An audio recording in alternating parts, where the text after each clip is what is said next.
Hair plantation procedure ఎలా ఉంటుంది అంటే మీరు ఆ పర్సన్ ని సెలెక్ట్ చేసుకునేటప్పుడు వాళ్ళకి ఒక షేప్ ఇవ్వడం కోసం మీరు తీసుకునే డిజైన్ కావచ్చు, సో ఇదంతా ఎలా ఉంటుంది అండ్ ఫస్ట్ పేషెంట్ దగ్గర మీరు చూసేది ఏంటి? ఫేస్ మన నార్మల్ ఫేస్ అనేది 3 parts లో డిజైన్ 1/3 రేషియోలో ఉంటుంది. Okay. అంటే నోస్ టు చిన్ 1/3, ఇది 1/3, ఇది 1/3. Hmm. సో ఆ డిజైన్ ఆ 1/3 డిజైన్ పెట్టుకొని వీళ్ళు హెయిర్ లైన్ ప్లాన్ చేస్తాం అనమాట.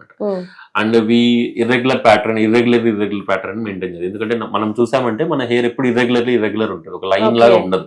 లైన్ లాగా ఉంటే అర్థమైపోతుంది హెయిర్ ట్రాన్స్ప్లాంట్ చేయించుకున్నారు. అలా కనపడకుండా వీ డూ ఇర్రెగ్యులర్ ప్యాటర్న్ చేసేసి క్యామఫ్లాజ్ అనమాట, అంటే తెలియకుండా చూస్తాం. మాక్సిమం మా పేషెంట్స్ ఎప్పుడు హెయిర్ ట్రాన్స్ప్లాంట్ అయినట్టు కనపడరు. ఎందుకంటే we follow all these things అనమాట. పెట్టేటప్పుడు కూడా వాళ్ళ హెయిర్ సైడ్ గ్రో అవుతుందో ఆ పక్క డిజైన్ ఆ హెయిర్ షేప్ లో పెట్టడం, ఇలా చేయడం వల్ల ఇలా వస్తుంది. అండ్ పేషెంట్ కూడా చెప్తాం ఏజ్ అప్రోప్రియేట్ కూడా చూసుకోవాలి, మరీ కిందికి తీసుకొచ్చేయడము ఇలా ఉండవు అనమాట.